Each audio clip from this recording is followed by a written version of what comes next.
अस्सलाम वालेकुम। मैं हूं हुमायूं कामरान और आप देख रहे हैं हमारा यूट्यूब चैनल स्टार्स विद एज के। इस सेक्शन में हम आपकी मुलाकात ऐसी ऑर्गेनाइजेशंस और ऐसे सेटअप से करवाते हैं जो स्पेशल नीड्स बच्चों के साथ मुंसलिक हैं, उनको डिफरेंट सर्विसेज दे रहे हैं, उनके साथ काम कर रहे हैं। आज के इस सेशन में कराची से हमारी गेस्ट हैं मिस वजीहा मुजीब। ये फाउंडर हैं वजीहाज ABA थेरेपी सर्विसेज की। तो आइए इनसे मिलते हैं और इनके सेटअप के बारे में मजीद जानते हैं। Thank you very much miss Wajiha कि आपने हमारे लिए टाइम निकाला and we welcome you at our channel. Thank you so much, Kamran Saab, for inviting me on your show. Thank you so much.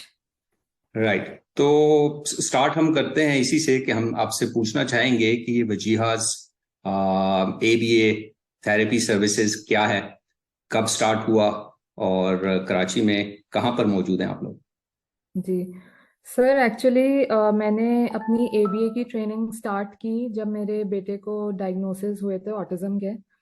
और उसको जैसे डिफरेंट थेरेपी सजेस्ट की गई थी, speech therapy, behaviour therapy, occupational therapy. तो मैंने right away start कर दी थी। स्पीच थेरेपी और ऑक्यूपेशनल थेरेपी तो मुझे मिल गई थी कराची में, लेकिन बिहेवियर थेरेपी कोई बेहतर नहीं मिल सकी थी। तो फिर मैं सर्च करती गई तो I came across this term ABA, applied behaviour analysis. और मैंने ये पढ़ा कि ये एविडेंस बेस्ड अप्रोच है। अगर हम ये ऐसे बच्चों के साथ ABA अप्लाई करते हैं तो 100% हमें रिजल्ट्स मिलते ही मिलते हैं। तो आई स्टार्टेड डिगिंग फर्दर। मैंने कुछ ट्रेनिंग्स अटेंड की कराची में, फिर कोविड आ गया तो ऑनलाइन की, और बहुत मुझे इंटरेस्टिंग लगी ये फील्ड। तो मैं फर्दर करती चली गई। फिर ये कि RBT की ट्रेनिंग अनाउंस हुई 2020 में हुई थी, तो वो मैंने अटेंड की। उसके बाद एग्ज़ाम दिया, क्लियर कर लिया अल्हम्दुलिल्लाह। तो इंटरेस्ट फर्दर डेवलप होता चला गया, और जब बेटे के साथ वर्क किया तो रिजल्ट्स भी मिलने लगे। तो अब अल्हम्दुलिल्लाह इतना होल्ड आ गया है मुझे इस चीज़ पे कि मैंने सोचा कि क्यों ना मैं दूसरे बच्चों के साथ वर्क करूं। And this is when I started giving sessions from home. मैंने अपना एक छोटा सा सेटअप बनाया, run by the name of Wajiha's ABA therapy. मैं कराची में होती हूँ, मैं कराची नॉर्थ नाज़िमाबाद में होती हूँ, और मैं थेरेपी देती हूँ, ABA थेरेपी बच्चों को। राइट, अच्छा, अगर हम ये पूछें आपसे कि किन चैलेंजेस वाले बच्चों को आप स्पेसिफिकली डील कर रहे हैं और दूसरा ये कि किस एज ग्रुप के बच्चों को आप ज्यादा फोकस कर रहे हैं। ठीक है सर, मैं नॉर्मली बच्चे लेती हूँ जैसे अर्ली डायग्नोसिस वाले हैं 2 साल से लेके, फिर मैं I go up to 10 10 years. 2 to 10 years का एज ब्रैकेट में लेती हूँ, उनको मैं केटर करती हूँ। हाइपर एक्टिव बच्चे हों, जिनको बिहेवियर इश्यूज हों, बिहेवियर चैलेंजेस हों, तो इस तरह के बच्चे मैं नॉर्मली लेती हूँ, और फिर उनके बिहेवियर्स टैकल करती हूँ। उनके बिहेवियर्स हम टैकल करते हैं, शेप करते हैं, मोल्ड करते हैं। जो प्रॉब्लम बिहेवियर्स होते हैं वो टारगेट करते हैं, और ऑल टुगेदर कोशिश होती है कि प्रॉब्लम बिहेवियर्स ख़त्म हो जाएं, and which should be replace by more acceptable behaviour. So this is what I do.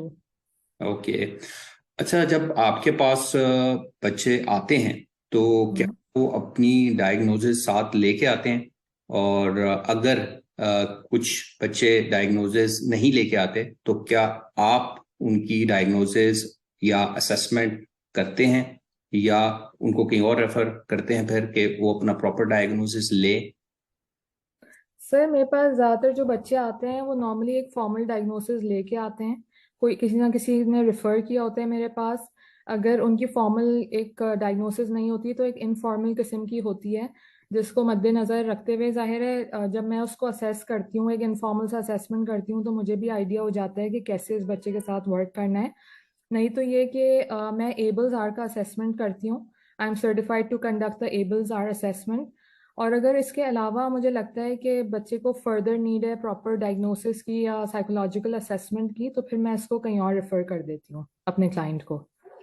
Right, अच्छा, ये आपने एबल्स आर का जिक्र किया तो जी कुछ हमारे व्यूअर्स जिनको इस टर्म का नहीं पता, तो इस जी जी। पर बता सके मजीद। नेबर्स आर का जो असेसमेंट है बेसिक लैंग्वेज का है। उसमें हम बच्चे की लैंग्वेज डेवलपमेंट देख रहे होते हैं कि कितनी डेवलप हो गई है। कुछ बच्चे जैसे आते हैं बिल्कुल भी उनकी उनके 1 या 2 वर्ड्स भी नहीं होते हैं। कुछ आते हैं 2 3 वर्ड्स बोल रहे होते हैं, कुछ आते हैं शॉर्ट सेंटेंसेस बोल रहे होते हैं।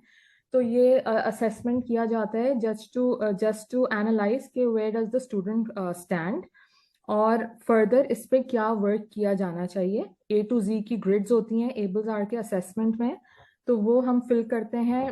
2 to 3 days हमें लगते हैं बच्चे को असेस करने में, एक रिपोर्ट बनाने में, और उसमें हम उसके गोल्स सेट करते हैं कि आगे हमें क्या वर्क करना है। तो ये हमें हेल्प करता है to work with the child, और ये रिपोर्ट फर्दर उसके स्पीच एंड लैंग्वेज पैथोलॉजिस्ट के पास भी जाती है, ताकि वो भी एनालाइज कर सकें और हम दोनों जो हैं वो हार्मनी में वर्क कर सकें बच्चे पे। Right, okay.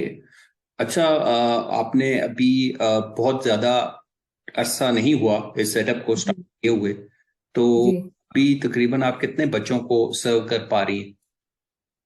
Sir at the moment मैं 4 बच्चों को सर्व कर रही हूँ। मैं बहुत ज़्यादा सेशंस नहीं लेती हूँ, मैं उतना ही लेती हूँ जितना मैं मैनेज कर सकती हूँ। अभी फ़िलहाल मेरे पास 4 बच्चे आ रहे हैं। राइट।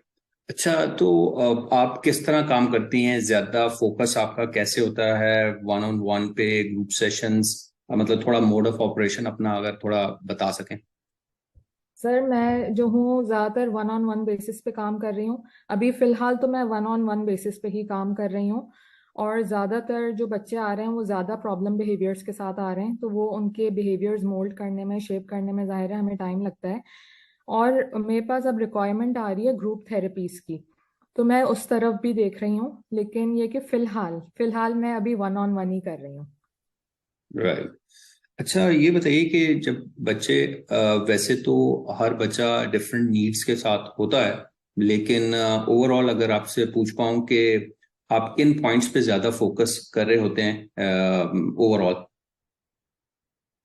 सर मैं ज़्यादातर क्या फोकस करती हूँ, प्रॉब्लम जो बच्चे आते हैं पेरेंट्स को क्या शिकायत होती है कि आई कांटेक्ट नहीं कर रहा, नाम पे रिस्पॉन्ड नहीं कर रहा, बात नहीं सुन रहा, बात नहीं मान रहा, कमांड्स नहीं फॉलो कर रहा। तो we start off with basically pairing with the child. जब तक हमारी बच्चे से दोस्ती नहीं होगी हम उसके साथ क्या वर्क करेंगे, तो we start off with pairing. और मेरी कोशिश ये होती है कि आई कांटेक्ट करे, आई कांटेक्ट नहीं कर रहा तो एटलीस्ट रिस्पॉन्ड टू नेम करे, ताकि एक मेरी अच्छी पेयरिंग हो जाएगी उसके साथ, तो मेरे फिर वो आहिस्ता आहिस्ता कमांड्स भी फॉलो करेगा। मैं जो उसको इंस्ट्रक्शंस दूंगी तो जाहिर है वो सुनेगा, मेरी बात फॉलो करेगा, और इस तरह से मैं उसके प्रॉब्लम बिहेवियर्स जो है ना उनको शेप कर सकती हूँ, उसको रिप्लेस कर सकती हूँ ज़्यादा बेहतर बिहेवियर से और सोशली एक्सेप्टेबल बिहेवियर से। तो मैंने नोटिस किया जैसे जैसे बिहेवियर सेटल होना शुरू होते हैं ना बच्चे के, अगर बच्चा वर्बल है तो उसकी स्पीच भी आनी शुरू हो जाती है। तो this is something that I start off with pairing with the child. Right. अच्छा, ये जो चारों बच्चे आप जिनको सर्व कर रही हैं, तो ये आपके पास फिजिकली आ रहे हैं या आप ऑनलाइन सर्विसेज की तरफ भी वो भी दे पा रही हैं या अभी दे रही हैं? सर फिलहाल तो मैं फिजिकल सेशंस देती हूँ on site one on one basis पे, क्योंकि मैं इतना ज़्यादा ऑनलाइन सेशंस के फेवर में नहीं हूँ। मुझे लगता है वो इतना इफेक्टिव नहीं होता, क्योंकि अक्रॉस द स्क्रीन बच्चा मेरी बात सुन रहा है। अब आया उसमें सिटिंग टॉलरेंस है नहीं है, वो मेरी बात समझ पा रहा है नहीं समझ पा रहा, तो it takes a lot of time. तो मेरी कोशिश ये होती है कि बच्चा मेरे पास फिजिकली आए और मैं फिजिकली उसको वन ऑन वन सेशंस दूं। लेकिन अगर कोई पेरेंट्स होते हैं ना जैसे इंटीरियर सिंध से कांटेक्ट कर रहे हैं या विद इन पाकिस्तान या आउटसाइड पाकिस्तान, तो हाँ मैं उनसे उनको कंसल्टेशन जरूर दे सकती हूँ ऑनलाइन, लेकिन मैं बच्चे के साथ वर्क नहीं कर सकती। राइट।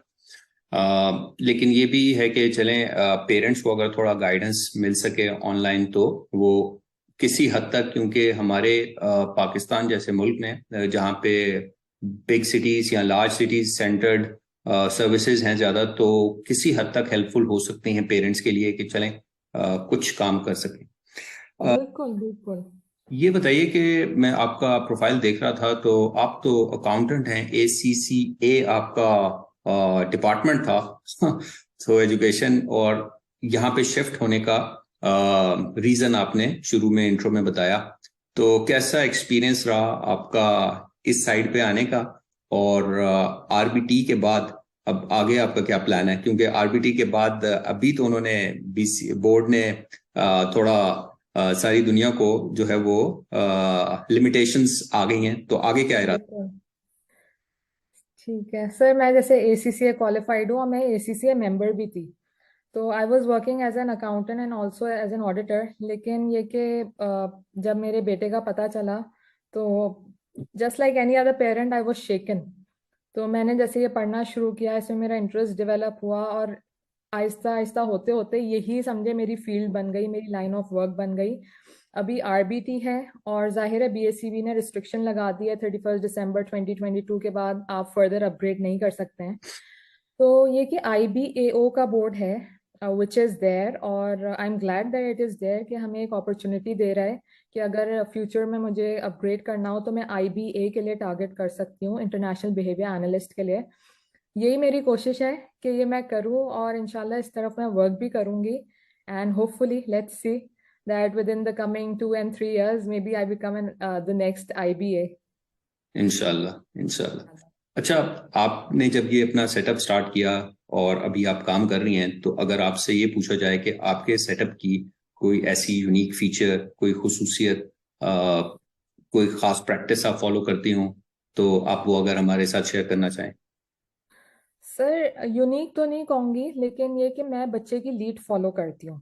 मैं बच्चे की नीड देखती हूँ। जाहिर है मेरे पास मटेरियल है, सेटअप है, लेकिन कोई ऐसी चीज़ मुझे होता है ना कि मेरे पास अगर नहीं है और बच्चे को नीड है तो मैं फौरन वो चीज़ अरेंज करती हूँ। जैसे एक बच्चा है वो नॉन वर्बल है मेरे पास, तो मैंने उसके लिए जैसे अल्फ़ाबेट्स अरेंज किए हैं सैंड पेपर के, ताकि at least he should get that feeling, उससे उसको रिकग्निशन मिले, वो मेरी तरफ देखे, उसका आई कांटेक्ट बिल्ड हो और वो समझे इस बात को कि हम अल्फ़ाबेट्स कर रहे हैं। और क्या पता आहिस्ता आहिस्ता करते करते मैं उसको पेक्स पे भी मूव कर दूं बच्चे को, जो right picture exchange communication system होता है हमारा। राइट तो बस यही है, I don't know if it's unique और नॉट, लेकिन ये मेरा है कि मैं बच्चे की लीड फॉलो करती हूँ। राइट। हाँ, इन अ सेंस बिल्कुल यूनिक है। कुछ कुछ प्रोफेशनल्स मैंने देखा है कि वो एक पैटर्न है, उसी को फॉलो करना प्रेफर करते हैं। तो हर एक की अपनी स्ट्रैटेजी है कि किस तरह रिजल्ट्स बेहतर ला सकते हैं। अच्छा, बिल्कुल। ये कि आपने RBT की, उसके बाद अब आपका आगे भी इरादा है कि दूसरे बोर्ड से मजीद सर्टिफिकेशन करने का। लेकिन मैंने ये भी देखा है कि इस फील्ड में जो नई रिसर्चेस या प्रैक्टिसेस में थोड़ा सा आप कह लें कि नए वर्जन्स भी आते रहते हैं।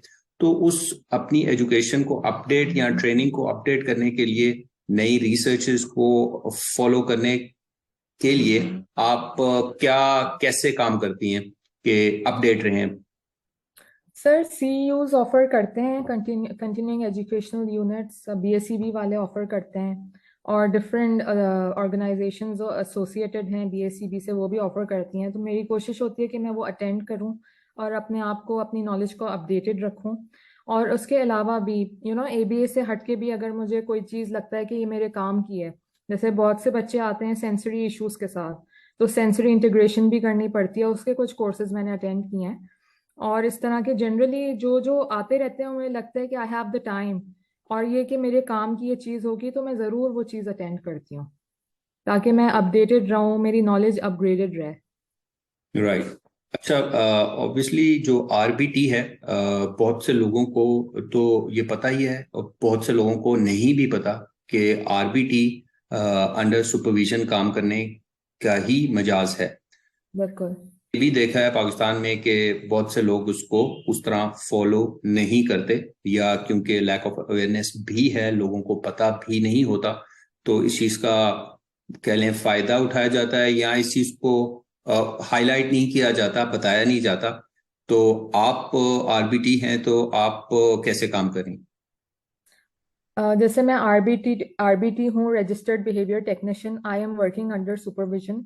और मेरे पास जो पेरेंट्स आते हैं मैं उनको क्लियरली ये बात बताती हूँ कि I am working under supervision, क्योंकि BACB से मैं RBT हूँ और मैं I am working under supervision of a BCABA और अ BCBA। और मैं उनको अपना नाम भी दे देती हूँ, they can always go and check my credentials on the BACB website. तो बहुत ट्रांसपेरेंट मैनर में मैं काम करती हूँ। और दूसरे RBTs को भी मैं यही सजेस्ट करूंगी कि if you are an active RBT तो ज़रूर अपने क्रेडेंशियल्स आप अपने पेरेंट्स, जो पेरेंट्स हैं उनसे शेयर करें, ताकि एक ट्रस्ट भी बिल्टअप रहता है ना। मैं उनसे क्लियरली कहती हूँ कि मैं कहीं आके अगर अटकूंगी, कहीं फंसूंगी, I will contact my supervisor और हम दोनों मिलके इस मसले को हल करेंगे बच्चे के। तो that's how I work like. Right. अच्छा, जैसे अपनी प्रोफेशनल को अपनी ट्रेनिंग की जरूरत होती है, इसी तरह पेरेंट्स को भी गाइडेंस और ट्रेनिंग की रेगुलरली जरूरत पड़ती रहती है। तो उसका भी आप ख्याल रखती हैं, पेरेंट्स को ट्रेनिंग देने का, गाइड करने सर देखिए, कोई मैं फॉर्मल ट्रेनिंग तो नहीं करती, लेकिन जहाँ जहाँ मैं पेरेंट को गाइड कर सकती हूँ मैं ज़रूर करती हूँ। बच्चे में कोई इशू आ रहा होता है या मुझे लगता है कि बच्चे को किसी चीज़ की नीड है, तो मैं फ़ौरन पेरेंट को इन्फॉर्म करती हूँ, गाइड करती हूँ। और एक अच्छी बात यह है मेरे सेशंस की कि मैं ऑब्जर्वेशन अलाउ करती हूँ। The parents can sit and they can observe the sessions, मेरी तरफ से उनको मानना नहीं है। में। राइट। बिल्कुल, यही नेक्स्ट क्वेश्चन था हमारा, और आपने पहले ही उसका आंसर दे दिया। ओके। अच्छा, हम ये पूछना चाहेंगे नेक्स्ट के आप हमारे व्यूअर्स को, पेरेंट्स को क्या एडवाइस करेंगी जब वो किसी ऐसे प्रोफेशनल की या ऐसे सेटअप की तलाश में होते हैं, तो उनको किन की पॉइंट्स पे फोकस करना चाहिए, कैसे वो एक अच्छे सेटअप को तलाश कर सकते हैं, या उनको उन सेटअप में क्या देखना चाहिए तब वो डिसाइड करें। अच्छा, मेरे पास जैसे कुछ पेरेंट्स आते हैं, वो नए डायग्नोसिस लेके बच्चे के, बच्चा न्यूली डायग्नोस्ड होता है, पेरेंट्स परेशान होते हैं, कंफ्यूज्ड होते हैं, at the very same time they very eager to help their child. I can understand, I have been there, you know. तो मैं उनसे बस यही कहती हूँ कि आप किसी भी सेंटर में जाएं ना, तो आप जिस प्रोफेशनल के साथ काम करें, आप उसके क्रेडेंशियल्स ज़रूर चेक कर लें, उसकी डिग्रीज, उसकी सर्टिफिकेशन, सब चीज़ें, उनका सेटअप चेक कर लें, आया उनके पास प्रॉपर मटेरियल है कि नहीं है।